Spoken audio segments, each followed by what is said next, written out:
U.S. can make voting safer during the pandemic. Don't let Republicans stop it. Alyssa Milano is an actress, producer, activist and hosts the podcast, Alyssa Milano, Sorry Not Sorry. Follow her on Twitter at Alyssa Milano. The opinions expressed here are her own.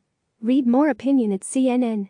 Donald Trump made it clear from the beginning of his presidency that he's willing to undermine U.S. election results and make it harder for people to vote.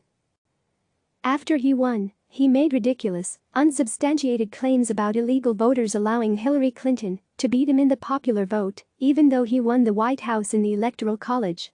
He launched a sham commission to examine voter fraud, then disbanded it when it didn't find the evidence he wanted. And now, as Americans look to ensure they can vote safely during this COVID-19 crisis, he's come out against vote by mail, even though he himself has voted by mail.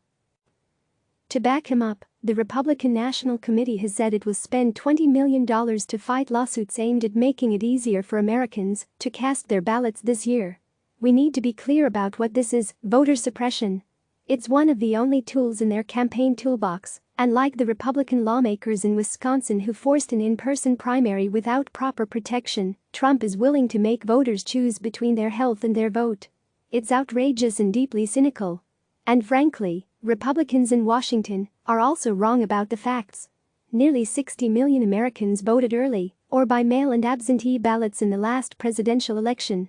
5 states, Colorado, Hawaii, Oregon, Washington, and Utah, conduct all-mail elections.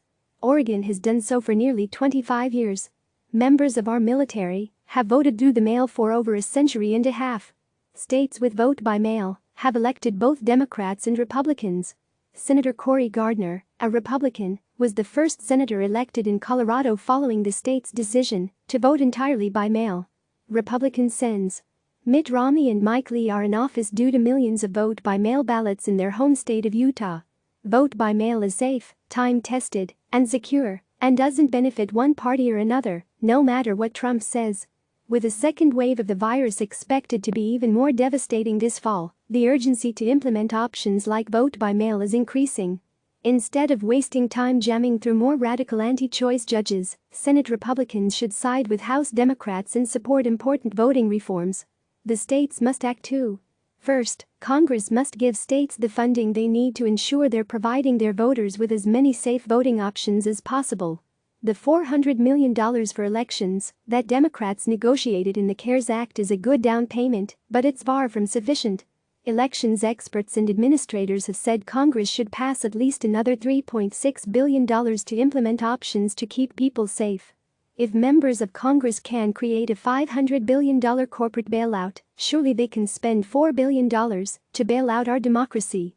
Congress should also specify that states need to expand vote by mail and early voting options to all registered voters, as proposed by Sens. Amy Klobuchar, D. Minnesota, Kamala Harris, D. California, and Elizabeth Warren, D. MA, and organizations like Let America Vote. Second, states need to begin preparing now. Fear of COVID-19 should be considered a legitimate reason for voting absentee in states that require a reason. Election administrators should include paid postage return envelopes with absentee ballots and provide secure drop-off locations for them. With voter registration drives on pause due to social distancing restrictions, states should allow online voter registration. Finally, even with vote by mail, there are many people who prefer need to, for example, those with disabilities or those who have limited access to mail service, vote in person. States should expand early voting opportunities to reduce crowding at polling places on election day. Local election officials must maintain secure, accessible in-person polling locations. They need the funds to buy cleaning supplies to wipe down voting booths and ensure poll workers have proper protection. These are common sense changes that have broad support among Americans, despite political party. But in Washington and some state capitals, Republicans, who have been making voting more difficult for some groups of voters across the country for years, are trying to use this crisis to suppress voter turnout even more by not supporting a vote-by-mail option. They think having this option would hurt them in elections, promoting the idea that only Democrats benefit from higher voter turnout. It's typical of their underhanded and cynical approach to politics. But deadly pandemics shouldn't be an excuse to keep people away from the polls.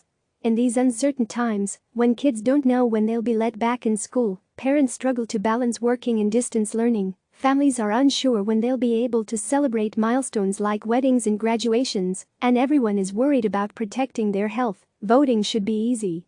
We have the tools and experience to do it.